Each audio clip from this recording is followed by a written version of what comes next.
Welcome to the deep dive. Today we are taking a full, comprehensive immersion into the intensely brilliant, fiercely tragic, and, well, utterly unforgettable life of Sylvia Plath. Yeah, Plath is one of those figures where the biographical narrative is so compelling and so traumatic that it constantly threatens to sort of eclipse the artistry itself. Right. Our entire mission today really is to prevent that, to connect the immense complex turmoil of her short life directly to the raw, groundbreaking power of her work. She remains such a monumental figure in 20th century literature. We're talking about an American poet and author born 1932, probably best known for her only novel, The Bell Jar, and that explosive poetry collection published after her death, Ariel. And it's immediately vital, I think, to recognize she didn't just write poetry, she fundamentally advanced the entire genre of confessional poetry. She kind of dragged the interior life, the trauma, the rage, the despair of the poet onto the page with just unprecedented force. No. Exactly. And the literary establishment, eventually ratified that immense power. Her lasting achievement was formalized years after her death when she was awarded the Pulitzer Prize for poetry for the collected poems. That was in 1982. Wow. And this is a really monumental detail for any learner of literature because she became only the fourth person in history to receive that highest honor posthumously. Only the fourth. Right. That tells you that the legacy she left behind wasn't just controversial. It was undeniably genius. So for this deep dive, we've gathered a stack of comprehensive biographical and critical sources. We're looking at everything: her fierce ambition, her struggle with severe depression, and that, well, famously fraught, extremely public, tumultuous marriage to Ted Hughes. Our goal is really to synthesize all this material and show you precisely how those experiences forged the unforgettable voice we hear in her poetry. We're connecting those biographical dots to the emotional reality of the literature. Let's do it. Okay, so to understand the intensity of the adult poet, we really have to start with the specific environment of her childhood. Sylvia Plath, born October 27, 1932, in Boston, Massachusetts. Right. And the background is fascinatingly academic and critically quite European in its structure and discipline, you could say. How so? Her mother, Aurelia Plath, she was the daughter of Austrian immigrants.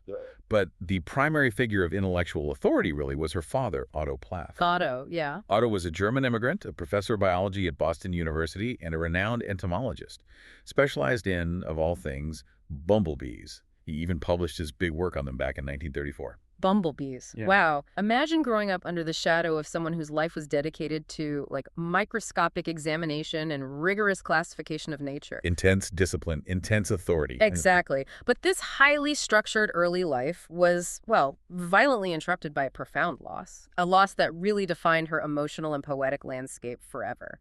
Otto Plath died November 5, 1940, just a week and a half after Sylvia's 8th birthday. Yeah, and the manner of his death is horrifyingly pertinent to the themes in her later work, specifically that overwhelming sense of betrayal and the theme of the authoritarian figure turning out to be fragile. What happened exactly? He died from complications following amputation, which was needed because of untreated diabetes. But the tragedy is why it was untreated. Otto had become ill shortly after a close friend died of lung cancer. He compared his symptoms to his friends, convinced himself, completely wrongly, that he also had terminal lung cancer, so he deliberately delayed seeking proper medical care. So he essentially self-diagnosed a fatal illness based on fear, and that fatal delay, it cost him his leg and then his life. Precisely. And for the 8-year-old Plath, this event created this massive spiritual and emotional vacuum.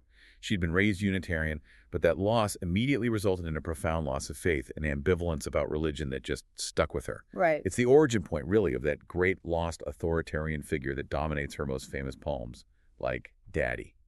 So it's more than just a vague trauma, isn't it? It's a specific psychological blueprint. The father, this towering, disciplined intellect, dies not from some random accident, but from a catastrophic failure of his own knowledge, his own self-imposed discipline. That's the key insight, yeah. The personal trauma became the direct subject of her verse later on. A visit to his grave, for instance, in the 50s, directly inspired the poem Electra on Azalea Path, where she explicitly wrestles with the memory of this German father whose massive presence was just so abruptly canceled out. Setting up that dynamic. Exactly.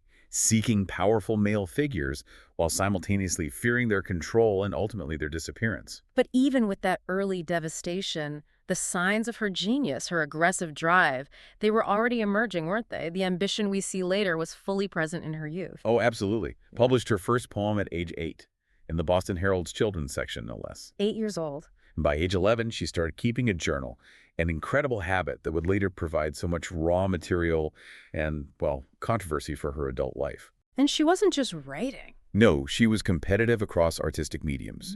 In 1947, she won a Scholastic Art and Writing Award for her paintings. So she wasn't just gifted.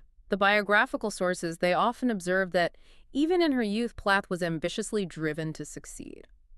She wasn't content just practicing. She had to be recognized. She had to excel everywhere. That drive absolutely carried her through her education.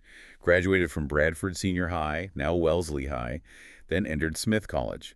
And her academic achievements there are just astonishing. Summa cum laude.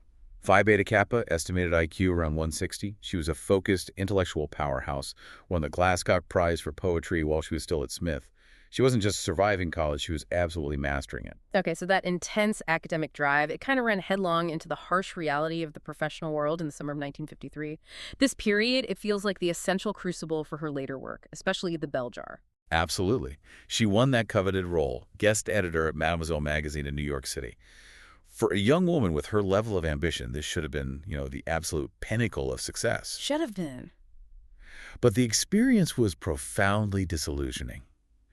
The reality of the shallow, competitive fashion world, it just didn't meet her idealized expectations of this sophisticated artistic life she craved. And this disillusionment, it became the direct, raw source material for her novel. Yeah, there's that great anecdote that captures the intensity and disappointment. Plath was a huge admirer of the Welsh poet Dylan Thomas. Oh, massively.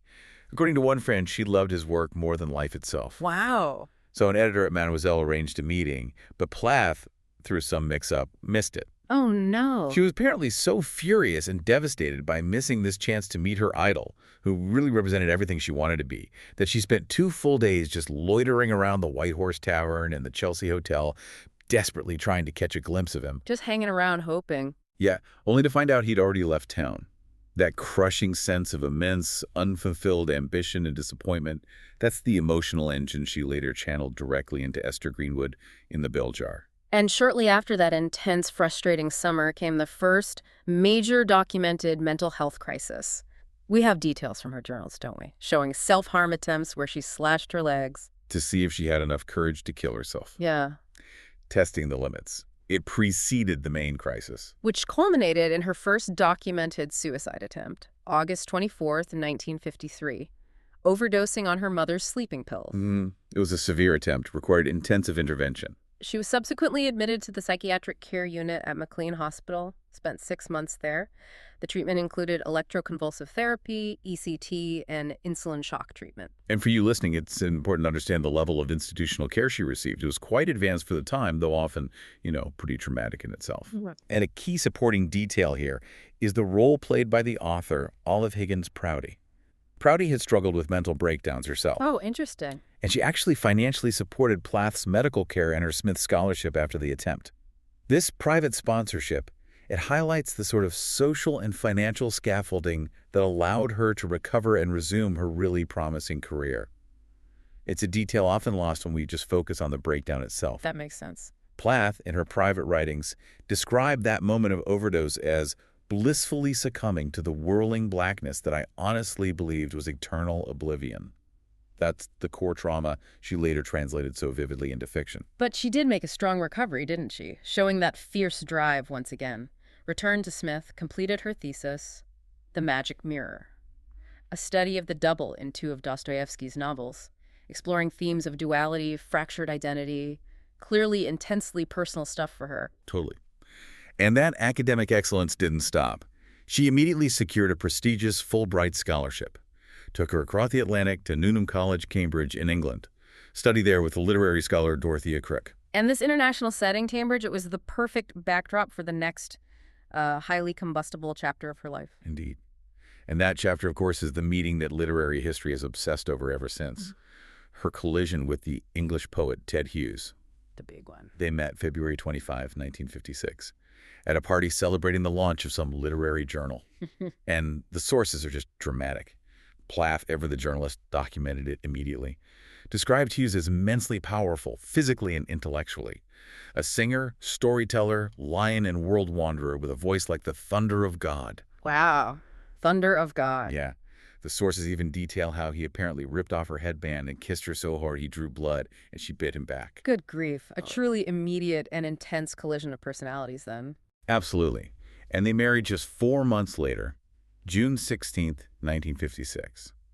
This wasn't some slow courtship. It was an explosive commitment, probably founded on a shared, burning literary ambition. 4 months. That's fast. Super fast. The sources even show they shared an interest in the occult, apparently used Ouija boards during their early married life, seeking creative inspiration or maybe some kind of spiritual guidance. Who knows? But this shared intensity, this belief in a powerful connection, it helps explain the speed of their commitment. As Plath put it later in a BBC interview, they met, they were impressed by each other's poetry, and they were having such a fine time doing it, they just decided to formalize the partnership. Okay, so following the marriage, the couple moves back to the U.S. in 1957. Plath takes a teaching position at her alma mater, Smith College. But this period, it quickly becomes frustrating for her, right? Yeah, the intense demands of teaching, it just left her exhausted, constantly draining the time and energy she desperately needed for her own creative writing. Understand. And this struggle led to a really crucial decision. They moved to Boston in 1958. And this decision, this move, it marks a fundamental turning point in her artistic career. Because it was here, in the evenings, that Plath started attending creative writing seminars led by the great American confessional poet Robert Lowell. Ah, Lowell. And she was in truly rarefied company there. Also attending the seminars were the poet Anne Sexton. Who'd also experienced institutionalization. Right, and George Starbuck, this sort of triumvirate of ambitious, talented writers all absorbing Lowell's instruction. It fundamentally changed how Plath viewed her own material. This is a massive moment for the confessional movement. Lowell and Sexton were just instrumental in pushing her to break free from the technically perfect maybe, but often emotionally distant formalism of her early work. They encouraged her to write directly, without abstraction, from her most intensely personal, deepest, and often most painful experiences. And she talked about it openly with them. Apparently so. Plath, remarkably, openly discussed her struggles with depression with Lowell and detailed her suicide attempt with Sexton. So it was like peer validation for using that pain as material. It allowed her to move past some of the shame maybe associated with mental illness back then. It seems like it did. This critical acceptance, it led her to consider herself a more serious, focused writer. It provided the necessary kind of psychological safety net for her to begin experimenting with that raw, explosive voice that would define her career later. Yeah. You really can't overstate this influence. It's the foundation for the poems that eventually made Ariel. Then in late 1959, the couple travels to the Yaddo artist colony in New York, and Plath makes a key statement in her journals there, saying she learned to be true to my own weirdnesses. Yeah, but the sources also note she still wrestled intensely with the anxiety of writing confessionally, concerned about revealing too much private material. So she was finding the confidence to use her weirdnesses, as she put it, but still holding back some of the deepest stuff. Interesting tension there. They then returned to London, settling at 3 Chalkov Square, that flat's now marked by an English heritage plaque, actually. Oh, cool. And it was here that she published her first poetry collection, The Colossus and Other Poems, in October 1960. And the initial reception of the Colossus tells us something about her trajectory, doesn't it? In the UK, the reviews were overwhelmingly positive. Critics praised her voice as new and strong, individual and American, often noting its outstanding technical accomplishment. She immediately became this recognized, serious presence in the UK poetry world. Right. She landed well there. However, when the book was published in America, which was a bit later, 1962, the reviews were far more mixed. While her craft was acknowledged, some U.S. critics felt her work was still too derivative, maybe too constrained by the formal rules of the mid-century poets. Not quite achieving that radical break we see later in Ariel. So she hadn't fully broken free in the States yet. Not quite yet. Creatively, she's building steam, but domestically, well, the complexity of her life is escalating rapidly. Their daughter, Frida, was born in 1960. Plath then suffered a miscarriage in February 1961, an event that deeply affected her. You can see it in poems like Parliament Hill Fields. Yeah, that was a tough time. And then their son, Nicholas, was born in January 1962. 2 young children, a demanding creative life. And the sources, particularly her later letters, they point to massive domestic strife during this period, long before the affair became public knowledge. There's a devastating detail that emerges in a letter to her therapist where Plath alleged Hughes beat her just 2 days before her miscarriage. Oh my God. Now, Hughes later denied allegations of abuse, but this private testimony suggests an extremely dark and possibly abusive dynamic was present, adding just immense emotional weight to that domestic environment. Which makes what happens next even more understandable, maybe. The final decisive break came in the summer of 1962. Plath and Hughes had rented their Chalcote Square flat the previous year to Asha Weevil and David Weevil. Right, and Ted Hughes was immediately struck by Asha. Plath discovered Hughes was having an affair with Weevil in July 1962. The pain and the sense of betrayal were immediate and total. And they separated just 2 months later, September 1962. Yep.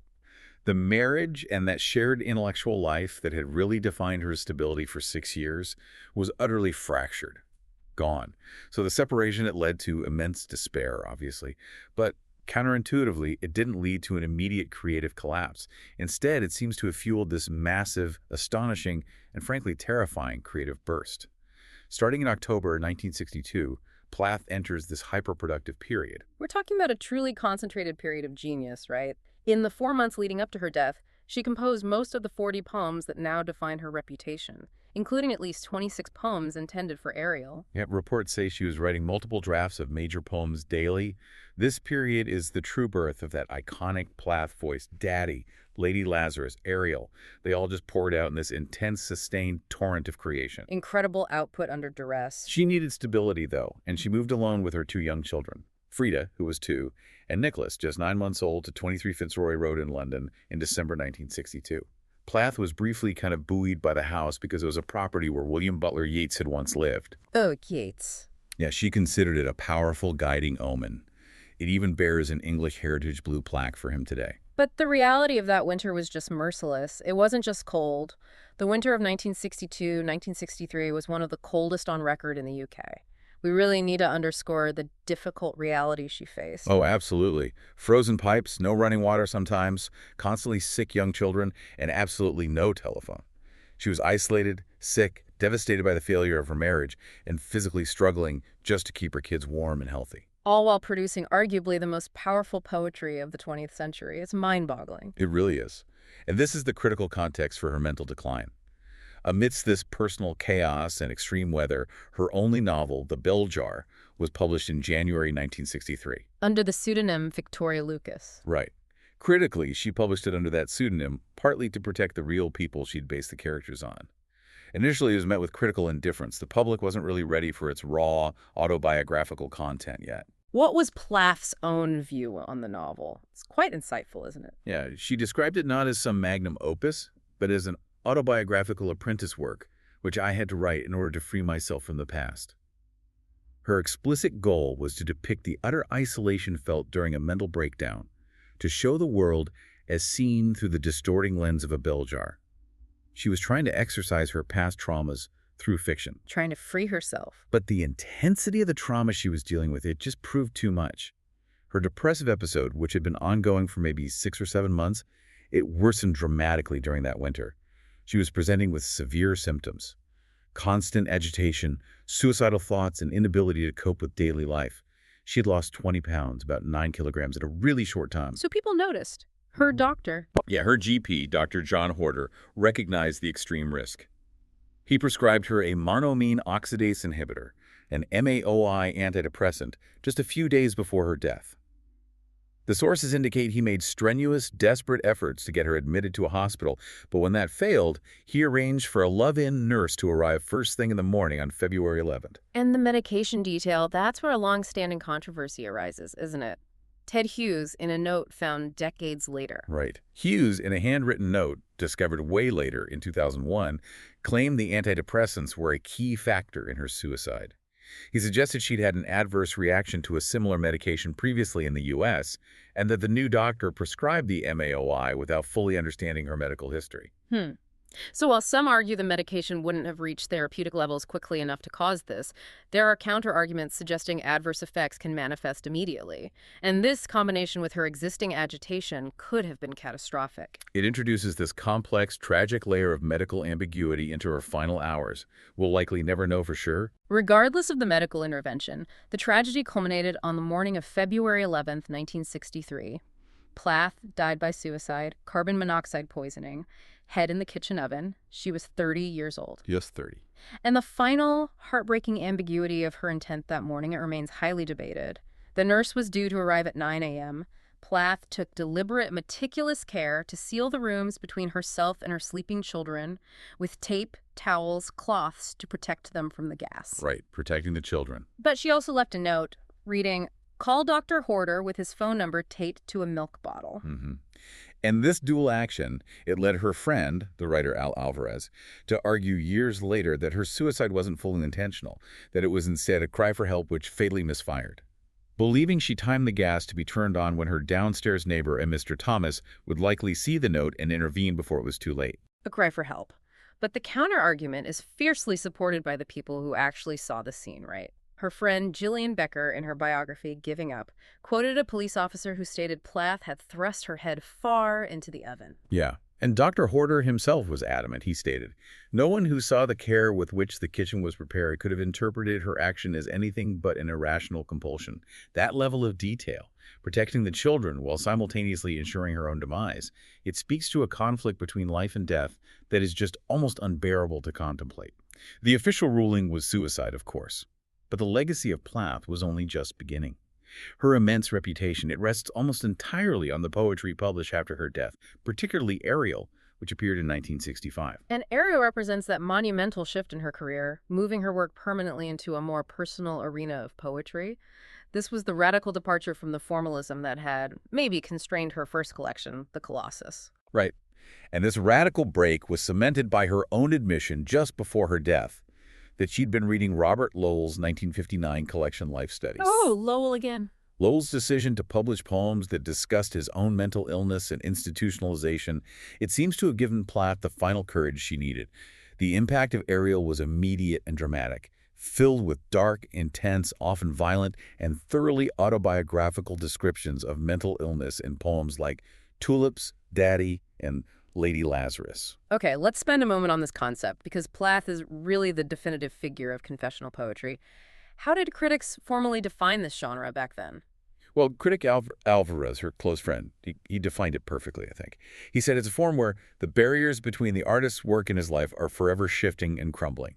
It's art that just refuses to sanitize the messy, painful domestic and sexual details of private life. Right, so it stands in direct, almost aggressive opposition to T.S. Eliot's famous idea that great art requires the extinction of personality.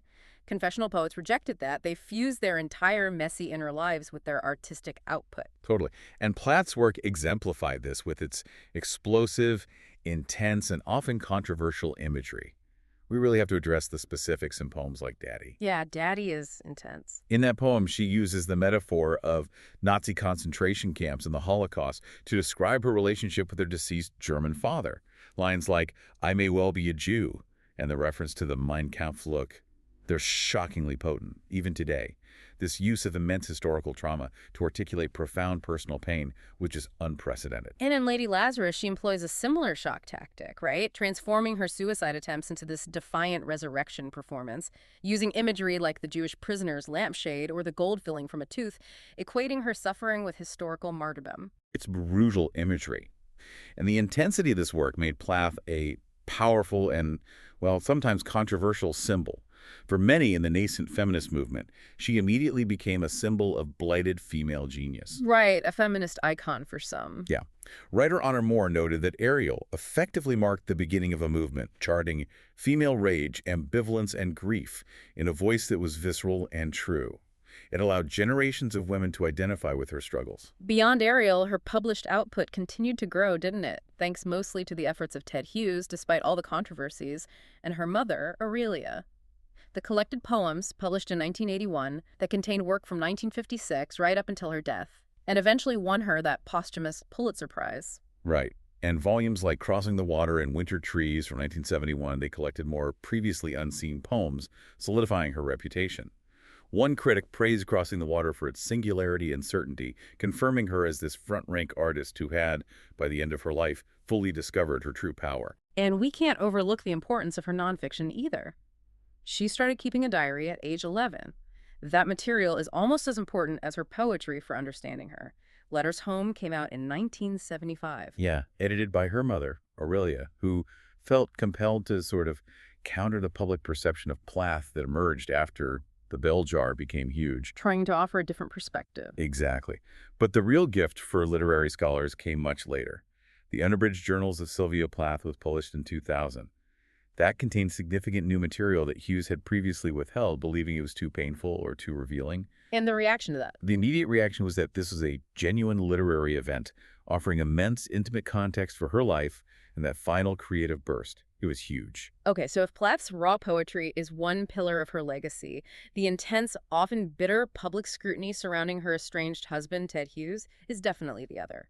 As her husband at the time of her death, Hughes inherited her entire estate, including all her written work, and he has been repeatedly and bitterly condemned for his role as her literary executor. Yeah, it's putting mildly sometimes. The primary point of condemnation, which has been argued about for literally decades, centers on the destruction of source material. Hughes admitted to destroying Plath's last journal. The one containing entries from the winter of 1962, right up to her death in February 1963. That exact one.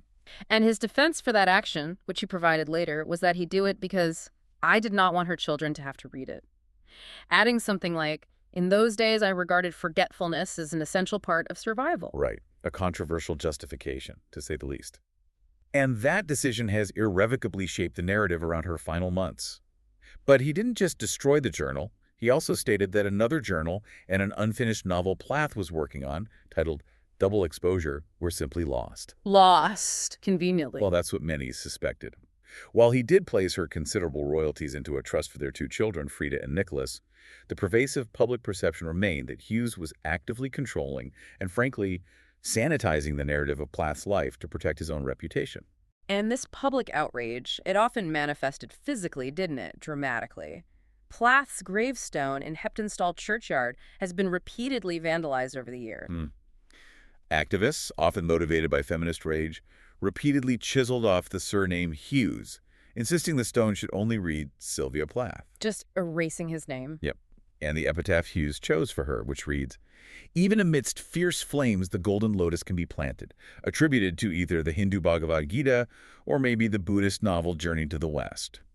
While it did little to soothe the fervor, every time the stone was damaged, Hughes would have the damaged part removed for repair, sometimes leaving the site unmarked for periods, which only fueled further public accusations that he was dishonoring her name or trying to erase her. It just fed the fire. Completely. And then, 6 years after Plath's death, the controversy intensified horrifically.